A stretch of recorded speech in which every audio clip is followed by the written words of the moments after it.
Perkenalkan, saya Stefani Angelina Kasiraider dengan NPM 1406 1020 0077 akan menjelaskan tentang tipe-tipe antrian.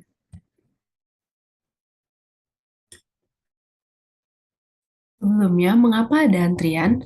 Pada dasarnya, terjadi sistem antrian terjadi ketika adanya para pelanggan yang membutuhkan suatu pelayanan mulai berdatangan.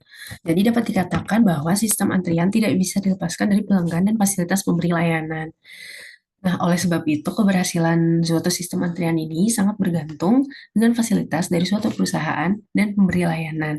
Dengan fasilitas yang mendukung, maka kenyamanan pelanggan juga akan terjaga karena tidak harus menunggu lama. Nah, selanjutnya, tipe-tipe sistem antrian. Ada 4 sistem antrian yang biasanya digunakan. Di antaranya yang pertama single channel single phase, yang kedua multiple channel single phase, yang ketiga multiple channel multiple phase, dan yang terakhir single channel multiple phase. Untuk yang pertama ada single channel single phase. Antrian single channel single phase adalah sistem antrian yang dimana pelanggan yang datang hanya melewati satu pelayan saja, kemudian ia keluar. Nah, para pelanggan ini akan diarahkan ke satu fasilitas pelayanan untuk mendapatkan pelayanan yang diinginkan. Untuk single channel single phase ini mungkin sering kita dapati di banyak usaha seperti restoran, supermarket, membeli tiket bioskop, dan juga sebagainya.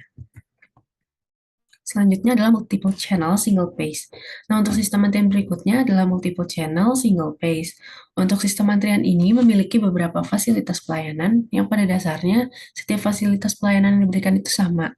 Nah, oleh sebab itu, ketika ada fasilitas pelayanan yang kosong, maka para pelanggan akan diarahkan ke sana. Untuk multiple channel single phase ini bisa kita lihat pada contohnya sistem antrian di bank, lalu juga di pangkas rambut atau salon, lalu loket-loket pelayanan masyarakat, dan tempat-tempat lain. Nah, dengan sistem mengantri ini, para pelanggan itu akan lebih cepat untuk mendapatkan pelayanan, sehingga tidak harus untuk menunggu lama. Oke, lanjut ke antrian berikutnya adalah multiple channel, multiple phase. Nah, untuk sistem antrian yang ketiga ini, eee, sistem ini mengantri melewati beberapa pelayan yang dimaksudkan agar suatu pelayanan yang diberikan kepada pelanggan dapat dicek kembali apakah ada yang kurang atau tidak, sehingga pelanggan dan perusahaan tidak ada yang dirugikan. Nah, untuk multiple channel, multiple phase ini, biasanya sering digunakan oleh pabrik-pabrik karena produk yang dihasilkan dari pabrik itu melewati beberapa pelayanan, misalnya seperti mengolah barang atau membungkus barang dan mendistribusikan barang.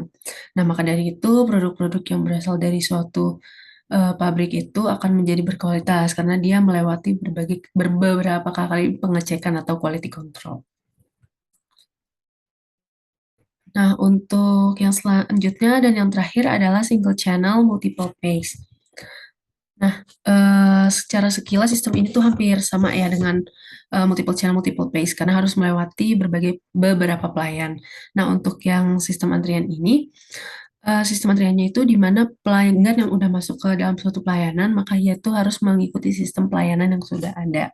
Nah, biasanya sistem ini sering kita dapati di, pembelian tiket, misalnya, membeli tiket kereta api atau tiket pesawat. Nah, kita akan melewati beberapa pelayanan seperti misalnya pembelian saat membeli tiketnya, lalu mencetak tiketnya, lalu pengecekan data diri yang kita punya sesuai dengan tiket yang kita miliki. Nah, dengan adanya sistem antrian ini, maka perusahaan dan pelanggan akan sama-sama diuntungkan juga. Nah, itu tadi untuk tipe-tipe antrian yang bisa saya jelaskan, kurang lebihnya mohon maaf. Selamat malam.